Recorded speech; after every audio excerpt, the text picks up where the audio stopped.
All right. Welcome to the HeadLock Podcast, the podcast about all things wrestling and anything else we decide is related. I'm your host, Trash Can Jones. Starting it off on a bit of a sad note. Rest in peace to the legend, Sabu.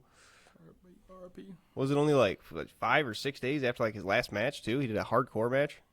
It was like 14 or 15 days. That's wild. Yep. That's crazy. Here, pull that a little bit closer to you, too, to make sure. But starting off on Raw, Heyman getting a nice little promo for himself. He calls Roman a stray big dog, though, to start it off. He gets on a good little rant about it. But I don't know if Roman Reigns was exactly, on the down when Heyman picked him up. He was kind of already on the rise. I feel like Paul Heyman's kind of misattributing that situation a little bit. Yeah, I mean, Roman was on the rise, but I mean, he still needed that big push, obviously. I mean, he wasn't nowhere near how big he was now, for sure. Yeah, but was that because of Paul Heyman? Would he been able to get that big without Paul Heyman? Shit, maybe. We'll never know. All right. But I mean, hey, he could say he could say it though. Right, He could definitely say it. He went off on those facts about I'm always the bad guy, but Roman Reigns didn't come out to save me. He came out for his Umafala. He didn't give a shit about me, and I'm like, that's kind of facts. Jay's like, oh, he's like, I warned CM Punk about you. I warned Roman about you. He's like, what you just did to my family. He's like, what do you mean? He's like, why didn't you warn me about them? Right, I was gonna say, it seems like I got the worst of the shit a lot of the times. He's like, I was there for Roman for 1,316 days. Right, and Jacob and Solo come put him through the fucking table and everything. He's like, what the hell? Didn't come back when he just came back for his necklace. Right. And he's got that tan too, that Donald Trump type tan. Where you could just see, tan. And you could see where it ends at the back of his neck rolls. It's so funny. And then Jey Uso just calls out Seth Rollins. Tonight, you want this belt? You can come and get it. Tonight. Right now. Pretty good. Pretty good little promo they got going back and forth. Jey Uso starting off with the heavyweight champion. I like it already. Yep. Not bad for his first Raw right after. Or is it his first Raw or is it 2 weeks after WrestleMania? No, it's 2. Damn. Oh, time has been flying. I thought WrestleMania was just last week. Then we get Austin Theory versus Sheamus coming out. Sheamus looking pretty good coming back after a while. Yep. Hell yeah. Looking strong. Gets a little he gets 12 or 14. I forget as many. Just right across his chest. It was basically just chops, but with your fist. Yeah. That was nuts. Hits him with that nasty bro kick. I don't know if Austin Theory's just so good at selling it or if he actually caught his ass. Austin Theory's so good at selling. You ever seen him sell Seth Rollins stomps? They're so good. He balances on his head and shoulder for a minute. His legs go straight up in the air. He's like a cartoon. Stunner, bro. He sells a stunner really fucking well. He's so good at everything he does. I like him. But obviously it was a big thing for Sheamus to come back because we haven't seen him in a while, like you said. But this is all pushing towards the Grayson, Waller, and Austin Theory breakup. I think so. Because this is why the announcers keep saying why did he do this to him and all this stuff. So it's definitely all that tension growing. Like I've been saying for weeks. I knew we know it's coming. It's about time that they separated, got their solo runs back. And we keep talking about John Cena going through his past feuds. Sheamus was one of them. Sheamus got that whole shit of he was, I think it was quickest WWE champion he was touting when he went against John Cena. Yeah, so we shall see. That would be dope. All right, him coming back for one last little kick to John Cena's head. He wouldn't win it, but it'd be dope. It'd be dope. Becky and Lyra keeps heating up too, looking pretty good. I'm digging that storyline. Yeah, but since Becky's been whooping on her, 2 weeks in a row, Lyra's I had enough of this shit. Yeah, caught you fucking molly-whopped her. Gave her a straight whooping. Got her just one good time, bro. Nah, not even one good time. You just fucking her up. Yeah. And then Roxanne Perez versus Io, another great match. It was an interesting finish, though. It was great all the way through, and then they had that roll-up to the roll-up to the roll-up, and then, it actually ended that way. It was pretty cool, though. It was cool, and then it just kind of, it was a surprising end, because you never really see those be the finish. That's why you don't when they do the flip-flop like that, they never end it like that. Right. They just keep going, but I thought it was pretty cool to actually end it on that note. And Roxanne actually showing some sportsmanship afterwards, shaking Io's hand, nodding, walking off. Fake. Psych! No, you wasn't. Fucking, what's her name? Julia comes out, fucking hits her in the knees, just start whooping on her ass. They kick her in the head twice, 4 times actually, because they do doubles. So, you see what I mean about Roxanne Perez, right? They're throwing her literally against the baby faces of the women's division in Yeah. WWE. The best of the best. And she's putting on damn near 5-star matches against all of them.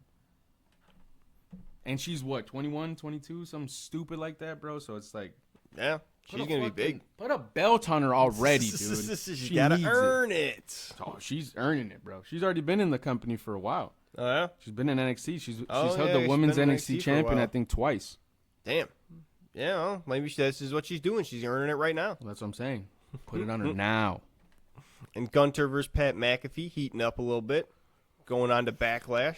It's like, Gunther always tries to put that, like, oh, I'm a macho man badass. It's like, you're talking to an announcer, bro.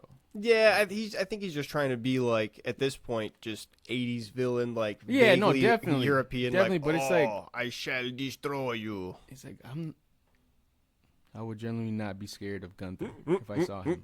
Genuinely. I mean, he'd probably whoop my ass, yeah. But, He'd make your chest bleed. Yeah, but I would, if I saw him in the shit, he'd be like, get the fuck out my face, dude. Get out of here, you dog. I'd have to jump up a little bit, like, do it, but. And then we end the Raw on Jay versus Seth. A great match, just back and forth. Breaker ends up distracting. Seth almost capitalizes for the win. We get a bunch of different fucking near falls. I thought it was going to be over like 4 different times. That was pretty great. Yeah, but then we get, obviously Braun and Paul in Seth's corner, so the numbers game play out. So who comes out? My boy Sammy. Sami Zayn to start. Sami Zayn comes out. It puts the hurting on Braun for what he did to him. But Yeah, gets him from behind. Thought he was coming from the ramp. No, sir. Braun still ends up whooping him, because Sammy's hurt. So. And he's got those injured ribs. Braun gets a spear off on him. They're like, if his ribs ain't broken, they sure are now. Yeah, for real. And then all you hear is, yeah, the fucking what? CM Punk cult of personality starts playing. Comes out with the chair. Doesn't even hesitate. Just starts whooping on Rollins. I guess he gets the DQ win, but fuck it. Not what's important here. But he did almost like a RVD thing to Braun. He's like, here, hold that chair real quick. Yeah, then kicks him. Yeah. It's like, I got this chair. Here, you want it? Boom. Hold this for me real quick, player. But before that, actually, we skipped before that Pat McAfee and Gunther promo. We had that Rusev versus Otis. Oh, yeah. We had that Rusev versus Otis. It's like, I'm saying it, bro. I'm going to hold to it. Alpha Academy is a really good fucking team. And to see them just always get fucking jobbered is fucking horrible, bro. Yeah, I Tozawa wanting to go right after Rusev afterwards. I was like, So let him cool to go. see. I was like, let him So start cool to kicking see. down at Rusev's legs or something. Then Rusev has to get him from behind. Yeah, What a coward that's man. what I'm saying, bro. It's Little like coward man. It's like they do him dirty, but it's still kind of like cheap dirty, Yeah. So it's still like they're still the clean their faces. Rusev's still gonna be a heel. I still was like, I don't really like Rusev, but I was like, you know what? He showed a lot of respect to Tozawa. He's like, you know what? I'm sorry, I fucked up. I did your boy dirty. I'm just gonna back up. My bad. Nope. No, and then I'm gonna fuck you up too, Yeah, you little man. he chokes him out. He chokes both of them out. God damn. Then on to SmackDown, we get Solo and Fatu versus LA Knight and Priest because they're still just scrumming it up every single week. Just all of them getting into the mix. Now that Braun Strowman's kind of out of the picture, it's just kind of left room for them to be all together. What the fuck are they doing with Solo then, bro? It's like, yeah, he's playing the I'm sorry. He's playing basically just like the fuck up right now. He's basically being like baby Paul Heyman, just like baby wise man. He's like, he does everything wrong though. Yeah, it doesn't even make sense. It's like, how do you go from that incredible dominant ass run to he was basically a baby Umaga. Yeah, and now he's just just a jobber. Right, he's basically like bigger Carlito. Damn near, bro. For the bloodline. It doesn't even make sense. It's like, what are you guys doing with him? Maybe he's gonna have another pushback again once Jacob Fatu goes to the. I don't know. What is he gonna do? Another bloodline away from Jacob Fatu? It's like, what the fuck are they doing with this guy? I don't know. Crazy. Who knows? Yeah, they had a good match though. Priest and Knight just fighting right afterwards. Can't even hold it together for more than 5 seconds once they put it together. Yeah, for real. They've had beef growing for weeks, so whoever put that together was eating.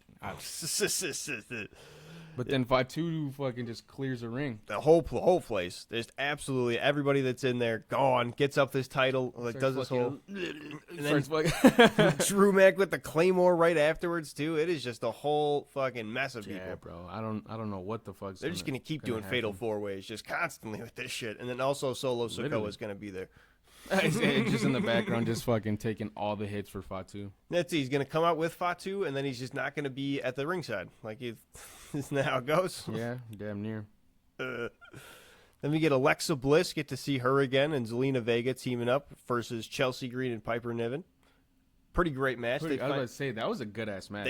She actually pulls off the code red this match, gets a little assisted. It was assisted, but it was fucking badass. It was pretty sweet. They're like, oh, here goes to the code red. She's like, but she's not going to have enough to do it to Piper Niven. Kicks her in the face and fucking sends her through. That was rough looking. That one lifted me off the couch. I was like, oh, that was pretty sick. That was sweet. Then we get that Alexa Bliss, or Chelsea Green tries hitting them prettier on her, but Alexa Bliss is like, no, I'm not having none of this. Nah. Hits there with that Sister Abigail. Fire. I was like, Bray Wyatt. Great match. Yeah, Bliss and Zelina win it. Alexa, or what you call it? Zelina Vega is actually getting like hyper pushed. I don't think we've seen her lose in weeks. No, she's a women's United States champion, so she can't be catching the nails. So yeah, they got to be pushing her mad heavy, which she deserves. Finally, it was cool. They recently showed her because her dad passed away. Mm-hmm. They showed her like her at her dad's gravesite with the belt. Like, oh, Dad, like, we finally did it. I'm finally here. Hell yeah! I was like, oh my god, it's a good moment. Emotional. Charlotte Flair booed out, trying to talk on the mic. Pretty great to see. I was happy about that one. Hell yeah. Get her out of here. Fuck out of here. Jade Cargill walks past her just like, by the way, good luck at the back of the line. Yeah. Stupid idiot. Stupid idiot. You can't fucking just keep showing up out of the blue thinking you're just going to get #1 contenders matches all the fucking time. Yeah, Tiffany Stratton's now officially more interesting than you loser. Yeah. That's kind of sad. Yeah. I'm sorry. Even if only for this whole Nia Jax feud that's going on, because you get Jade Cargill versus Nia, and then Naomi attacks Tiffany afterwards because they're kind of Naomi and Nia are kind of being together, enemy of my enemy. I don't know. That's probably going to be all breaking up. It's literally what we were just talking about, Fatu and then Priest and Damon. It's just the girls' version. Yeah, pretty much. It's literally just a mesh of like everybody's beef just in one fucking pot. Yeah, everybody coming into that intersection. It's just going to be fatal 4-ways all day there, too. It's distracting her, so Nia picked up that win. It's just going to be and it's going to end up being a fatal 4-way for that belt. Yeah, eventually. Then the Street Profits come back, a little bit injured coming against Fraxium. What the fuck was that, bro? That genuinely pissed me off. That match was really fucking good. Really good. It was really cool to see Nathan Frazier and Fraxium fucking put on that display against the Street Profits, bro. Obviously, who I think is definitely the best in the men's division right now for tag team. And then pick up the win. Yeah, I mean, the Street Profits were hurt. They were hurt. I don't give a fuck about none of that. They got a little bit I don't care. They deserve the win. Fraxium's on the rise. Even though the Street Profits, are they still champs right now? Yes. Right? Because that wasn't for the belts, was it? No, but they were hurt. They were, coming off their... That's some bullshit, bro. You can't do that to the tag champs. They're going to get the lick back. 1,010%. They're just going to absolutely dog walk them. But it's like, why even do that to their image, though? It's like, oh, they're hurt. Who gives a fuck, bro? They're hurt. They should still put their ass through a fucking table and pick up the win. They wanted to give it to Fraxium. They were hurt, and they also had a little bit of miscommunication. That's what got them a little separated. It's what got Angelo out of the ring and not able to break up that cover. So it's a little bit of both things. It's well deserved for sure. I mean, I love to see Fraxium fucking tag division. They're super fucking energetic, super talented in the ring. I want to see them every other week. I definitely don't mind that. For sure. Just definitely stings them picking up the win over the Street Profits. Yeah, oh well. I like Fraxium. The Street Profits are still going to have a good run besides this. I'm sure they'll get the lick back and get all the win and everything. Facts. And then we get to Mello and Aleister Black. Fire match. Yep. Super fire. Mello being able to keep up that pace is always amazing. That dude is like, I feel like he did like, I wonder what sport he did. He definitely came from a sport background before wrestling, 1,000%. Because that dude seems like he could just do fucking marathons. Because you put him in with anybody, bro, and he's right there with them. Yeah, able to keep up with them, able to just do any kind of shit. Doesn't look tired, bro. He seems like he could just keep going and going. Yeah. Mello accidentally hits the Miz fucking with his little thing. It's one of the most classic ways of just like, oh yeah, the manager coming up to distract, and then actually just making it worse, getting whacked. Yep. Mello getting rolled up, which I'm kind of surprised it ends on a roll up after all that. But Yeah, that is very true. You would think he would have hit him with the black mass instead of hitting Right. it on the Miz after the match. But The Miz again selling amazing. Gets hit with the black mass and he's just like eyes wide open, like Yeah, fish eyed on the ground, like. I'll give that to Miz.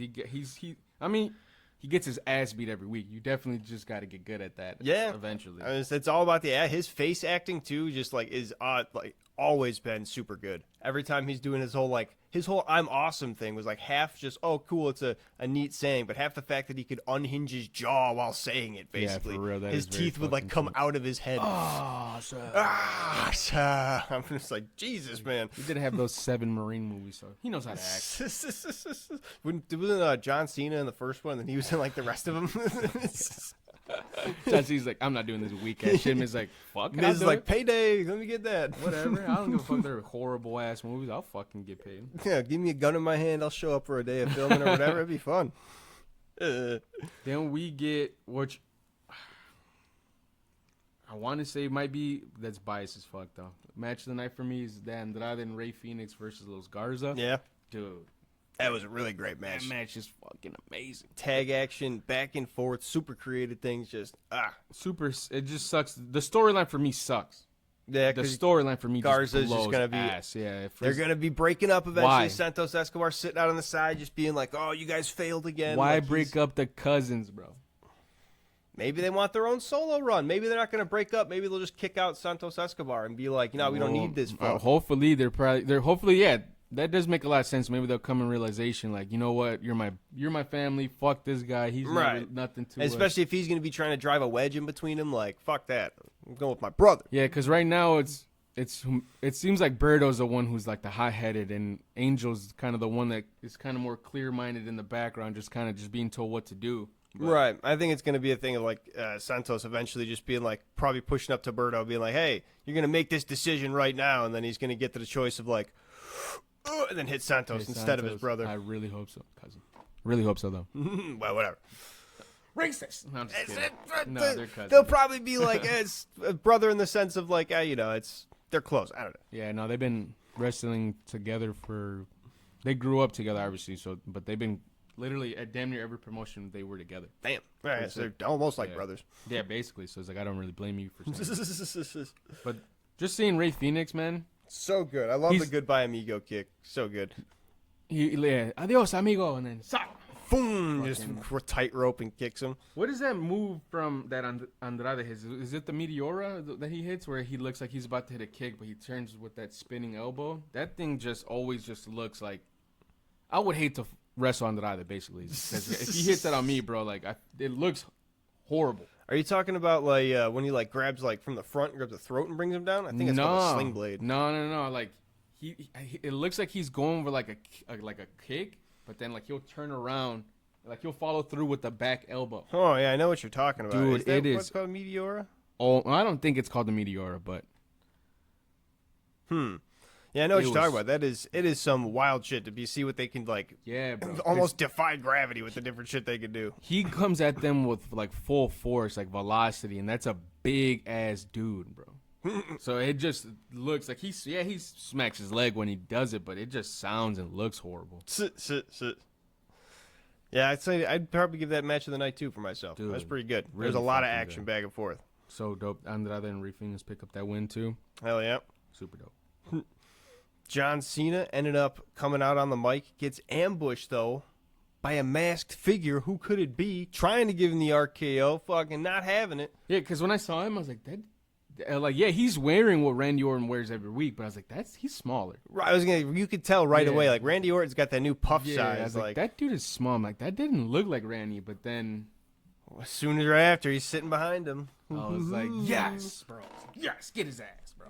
Fucking guts him. I Legend wonder. killer. So if Randy and John Cena is going to be geared up, I wonder if they're just going to roll that for the entirety of the year, or if they're going to roll it through to SummerSlam, then to the next one. That's what I was thinking, but at the same time, it wouldn't make sense for them to push that throughout the year because like, why hold off on Randy's Orton career too, because I mean, Yeah, that's what I'm saying. Because this would only be at number 15. So Right, and is Randy Orton going to get the championship? Is he going to win it? I think he is, bro. Genuinely. Do you think it's going to end John Cena's run right there? I don't know. I don't know when they're going to end it. See, that's the thing. I don't know when they're going to end it, but I genuinely, or at least I hope, I think it would be super sick to see Randy with the fucking, just raise that belt. What if he loses at SummerSlam and then starts getting like a coalition of all the other people that feuded with Cena?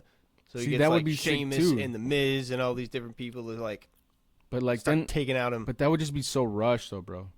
Yeah, I don't know. That would just be so like the way that Triple H writes. He doesn't do no short storytelling. Like that dude does some very long storytelling. Yeah, which makes me think that Randy's probably going to be like maybe lose at SummerSlam, but then still be trying to get at him, and then by I don't know, like December of this year, he's still going to be trying to get the match out. That is very true. That could happen. I don't know. We'll see. Yeah, who knows how far they're going to be able to take that. Yeah, but I'm just super excited to see what's going on with Randy, bro.